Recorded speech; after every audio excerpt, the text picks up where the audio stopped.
if you're comfortable with that, sure. That's the process we Yeah. take. I think we have an hour. Yep. So we'll be very mindful of that. And again, thank you.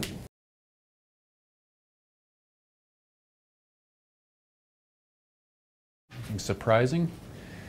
The personal attacks have been a surprise for me, and this goes back to last spring when the NPA was behind personal attacks on me and my family, which is I've never seen before in Vancouver or even Canadian politics, and that's carried on despite Mr. Lapointe's pledge to run a positive campaign and not do personal attacks. He's been at it again, defaming my character, and it's unacceptable, and it's shocking in Vancouver politics. I think politics should be free of personal attacks in Vancouver, and that's been a surprise that they will stoop to that level. What personal attack? What do you? Well, there's been, as I said, Jeff makes, going back to well, there's they've now filed a suit on this. I've been defamed and. Attack? They're asking a question I think a lot of voters would ask. There's a tape recording of your party getting $102,000 and making promises. That may be regular politics, I don't know, but I think a lot of people would ask that question. Well, I'm not going to speak to the details of it. It's now before the courts, but yeah. I have been defamed. That's my statement on it, and I'm going to make sure that that the courts have the opportunity to clarify that. You don't think that within a political process and in a campaign, that sort of a question is within the realm of a reasonable question?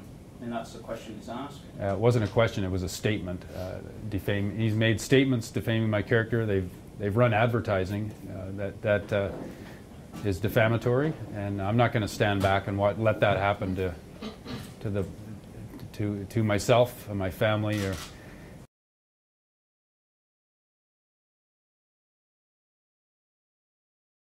Well, there have been consistent releases of in-camera minutes, certainly more readily than in the past.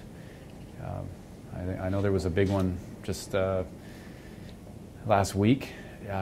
There's a steady flow from in-camera meetings. And obviously, some of that information, if it involves personal information or real estate negotiations, isn't released, but there's a lot of information now released that wasn't released in years past. Get the Aquilini Olympic Village unit purchase information from Incamera? I don't know what.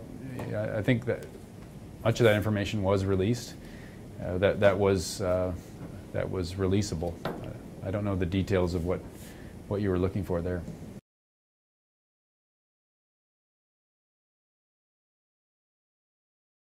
Well, I support all the sectors of our economy, and I think it's unfortunate that some people try to polarize this debate. I think Vancouver has always benefited from a more diverse economy that includes resources, and now sees technology as a massive contributor to our economy. Vancouver's economy is 90% service.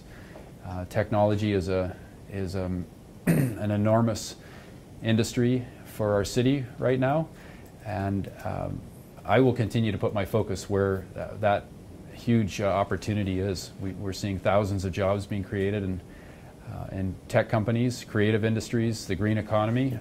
We've got to focus where those big opportunities are present, and obviously support all of the major industries and small businesses and entrepreneurs in our city.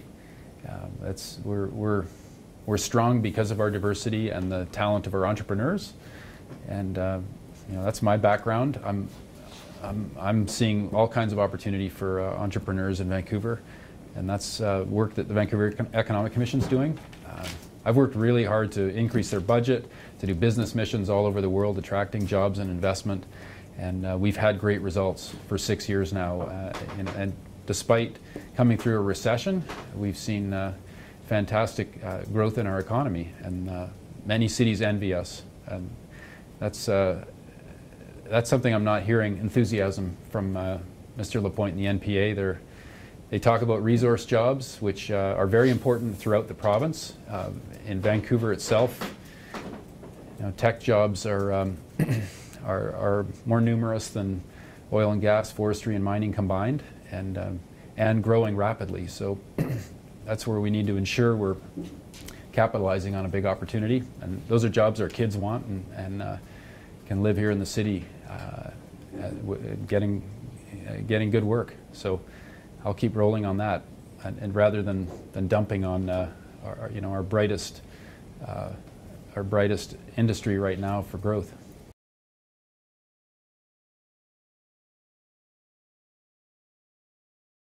Well, it's very difficult for a city government to affect the housing market directly. Those interventions are happening in some cities like Hong Kong with extreme pressures. I'm not interested in taking those steps of market intervention until I see all the data and evidence of what's taking place. And we've asked for that to be assembled by the Affordable Housing Agency, so we understand the data on empty homes, and we can take action as a council based on that reliable data and recommendations on what other cities have done.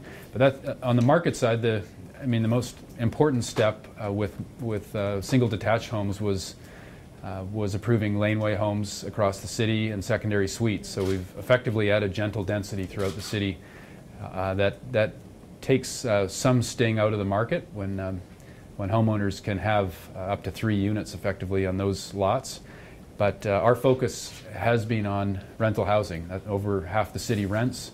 That's the only option for many Vancouverites, certainly our young people, and we have to create more supply. So we've had an aggressive rental housing program, in big contrast to the NPA, who say they'd cancel the program and stop creating rental housing, which I think is disastrous for Vancouver. We didn't have rental housing and built-in volumes for decades. That's what got us into this crunch with no vacancy and skyrocketing rents. We have to create more supply. Of course, it's on the high end of the market for rental housing when it's built, but it creates more supply and more options for people, and takes pressure off the vacancy.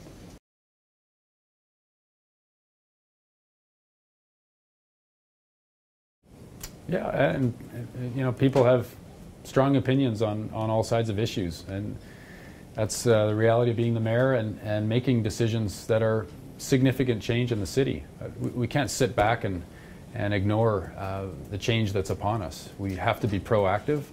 With transportation, we have to make sure all forms of transportation are safe and convenient in Vancouver, and that we, a good bicycle network is part of that. We've seen ridership go up dramatically, and if you took the 175,000 bikes that rode across the Burrard Bridge in July and put all those people in cars, there'd be a lot more traffic on the road. So it's part of the solution, and until we get more transit investment, bicycles are a direct way that the city can help people get out of cars and into a different form of transportation. So a question I've had for a while, which I'd love to ask, in a city that's aging and getting wealthier, why do you think bikes are going to be the answer?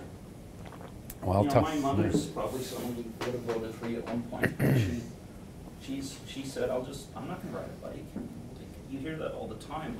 It's like you have this devotion to this idea that somehow you're going to get everyone to change. No, it's just enabling people to make their own choice and be safe. I mean, we're seeing a lot more seniors riding bicycles because it's safer in the bike network. We saw the number of women riding bicycles go over 100% increase in the last sample because it's safer. And in terms of demographic shifts, look at the number of people in their 20s driving versus taking transit and bikes. There's a significant challenge for young people to afford cars in Vancouver. And frankly, it's very difficult to add more cars to the road network in Vancouver. We don't want more cars to choke our roads. We want to address traffic congestion by getting more transit service and active transportation. So, but you have to make it safe. You look at our focus on pedestrian safety.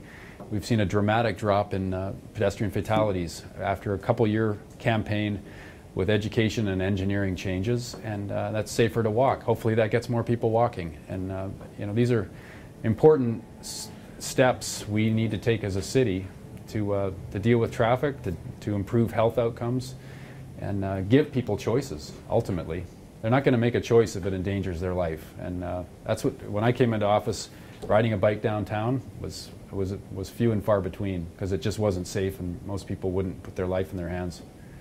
And those are steps that aren't easy. You know, everyone has to accommodate and appreciate everyone's patience with it.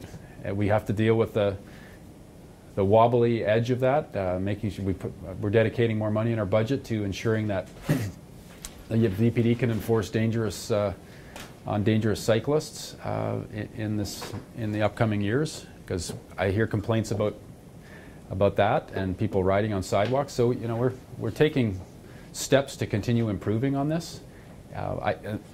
Again, the alternative here is the NPA, who can't seem to make up their mind what they do with the Point Grey Road other than do another study. They clearly don't have a demonstrated commitment to transit. They're all over the map. They didn't even know where the Broadway subway started, and are pessimistic about it coming in the referendum package. So, you know, we can't take chances with a party that doesn't get it on transportation, and it's a big issue in Vancouver right now. And we got to be proactive on making sure transportation is improving, and that's not easy.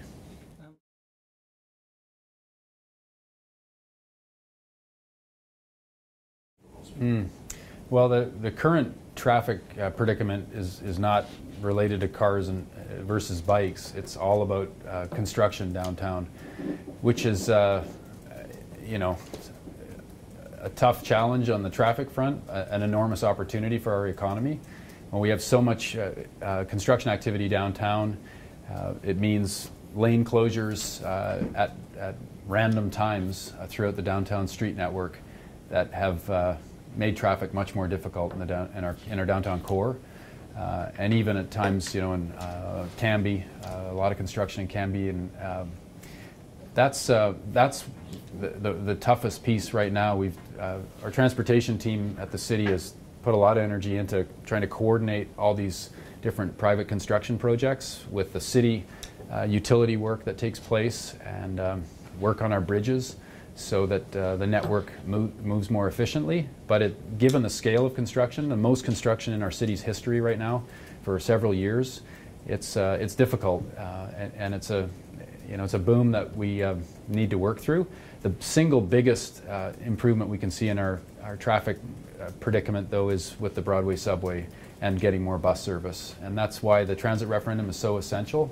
We have to see that pass in the spring. We have to get that immediate investment in bus and B-line to get cars off the road. And the Broadway subway will take 50,000 cars off the road, and you know, start completing the east-west axis of rapid transit, and that'll be crucial for Vancouver's future. But in the meantime, we need to do the best we can with the road network that we have and the challenges with big volume and heavy construction. There's a perception out there that you guys, or when I say you guys, Vision are okay with people being aggravated, because No, that will let ridiculous. Screw it, I'm not taking my car downtown. No. Is there anything concrete you can do to make that traffic flow a little better, or is it all just the Broadway subway? Well, there are efforts to better coordinate all the construction projects that the city's is working on, but you know, we can't add more cars to our downtown. That's the challenge, and the space is so limited right now. But more bus service is the next step that can alleviate traffic concerns. We've got to keep improving the bus network, and you know, obviously it's important to see the Broadway subway started as soon as possible, and that's where you know, Mr. Lapointe's confusion would be crippling for our case to get the Broadway subway going and get the referendum passed. You know, you look at his suggestion around counterflow lanes, which they put $300,000 in their city budget for counterflow lanes. I don't know what this fantasy is. It certainly, if you look at the cost of one left turn bay on Knight Street, you know, more than $1 million dedicated there. traffic investments are significant, and to think that mythical counterflow lanes throughout the city for $300,000 are going to somehow solve our traffic issues just shows how inexperienced he doesn't know the cost of putting a crosswalk. Have you looked at counterflow lanes and decided that it's just not effective? Yeah, our transportation engineers have, and you know we have a professional team of transportation engineers that do their best to work with the city's traffic network, street network, and make it work as efficiently as possible. And it's not easy, given the space that we have. People have been shifting steadily out of cars. So the number of cars downtown has been dropping over the years, for decades actually, as people find other ways to get around. But with the population and job growth, we're still seeing the same number of cars effectively in the city. But we need to maintain that. So all of the investment has to go into transit and active transportation to take up all the population and job growth that we're seeing going into the future.